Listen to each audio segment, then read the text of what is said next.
पहला खलीफा कौन था? अबू बकर था। पहला खलीफा कौन था? अबू बकर था। अगला क्वेश्चन देखिए, व्याख्या देखिए इसकी। अबू बकर एक वरिष्ठ सहाबी और इस्लामिक पैगंबर मोहम्मद के ससुर थे।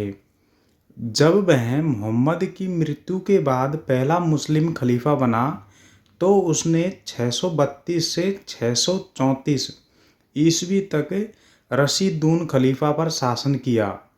खलीफा के रूप में अबू बकर मोहम्मद द्वारा पहले इस्तेमाल किए गए राजनीतिक प्रशासनिक कार्यों में सफल रहे, क्योंकि इस्लाम के अनुसार मोहम्मद की मृत्यु के साथ धार्मिक समारोह और अधिकार की भविष्यवाणी समाप्त हो गई थी।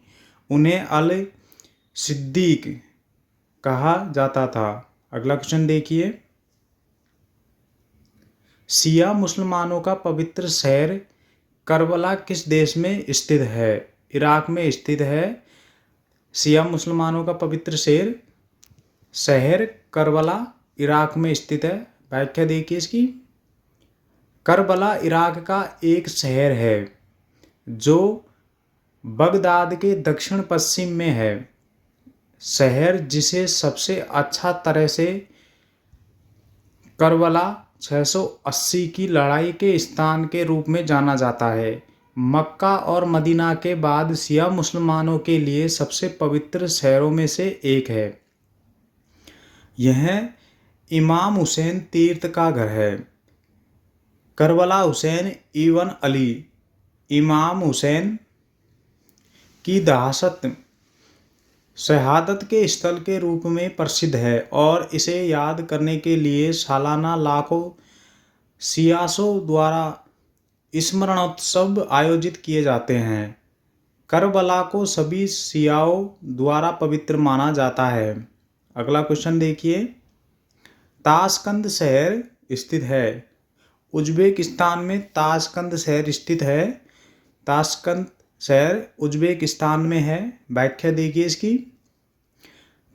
ताशकंद उज्बेकिस्तान की राजधानी है और ताशकंद प्रांत की यह ऐतिहासिक शहर 10 जनवरी 1966 के ताशकंद घोषणा के साथ जुड़ा हुआ है, जो 1965 के भारत पाकिस्तान युद्ध के बाद भारत और पाकिस्तान के बीच एक शांति समझौता था। सोवियतों का प्रतिनिधित्व प्रधानमंत्री अलेक्सेई कोसिगिन ने किया था, जो भारतीय प्रधानमंत्री लाल बहादुर शास्त्री और पाकिस्तानी द्वारा संचालित था। राष्ट्रपति मोहम्मद अयूब खान। संयुक्त राष्ट्र संघ अमेरिकी और रूसी दबाव में ताशकंद सम्मेलन ने पाकिस्तान और भारत को अपनी राष्ट्रीय सीमा और कश्मीर में 1949 की युद्ध विराम रेखा को बहाल करने के लिए मजबूर किया।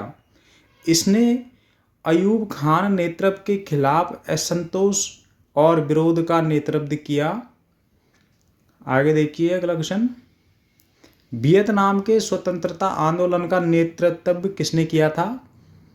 हो ची मिन्ह ने किया था।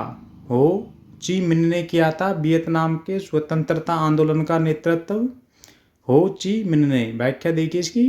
हो ची मिन्ह एक वियतनामी कम्युनिस्ट तानाशाह था जो प्रधानमंत्री 1945 से 1955 के बीच और डेमोक्रेटिक रिपब्लिक ऑफ वियतनाम उत्तरी वियतनाम के राष्ट्रपति 1945 से 1969 थे।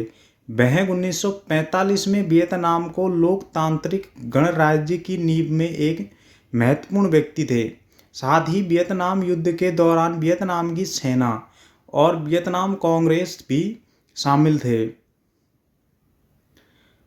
उन्होंने 1941 के बाद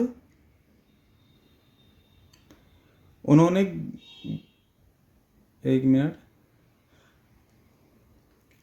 1941 के बाद वियतनाम माइनस स्वतंत्रता आंदोलन का नेतृत्व किया। 1945 में कम्युनिस्ट शासित डेमोक्रेटिक रिपब्लिक ऑफ वियतनाम की स्थापना की और 1954 दिन बिन फू की लड़ाई में फ्रांसीसी संघ को हराया। आगे देखिए, कौन सा एक देश अभी भी एक सम्राट द्वारा शासित है? कौन सा एक देश है? सऊदी अरब है, जो अभी भी एक सम्राट द्वारा शासित है। व्याख्या देखिए इसकी। सऊदी अरब, जिसे आधिकारिक रूप से सऊदी अरब के राज्य के रूप में जाना जाता है, एक पूर्ण राजशाही है। हालांकि 1992 में शाही डिग्री द्वारा अपनाई गई सऊदी अरब के मूल कानून के अनुसार राजा को शरिया यानी इस्लामी कानून और कुरान का पालन करना चाहिए।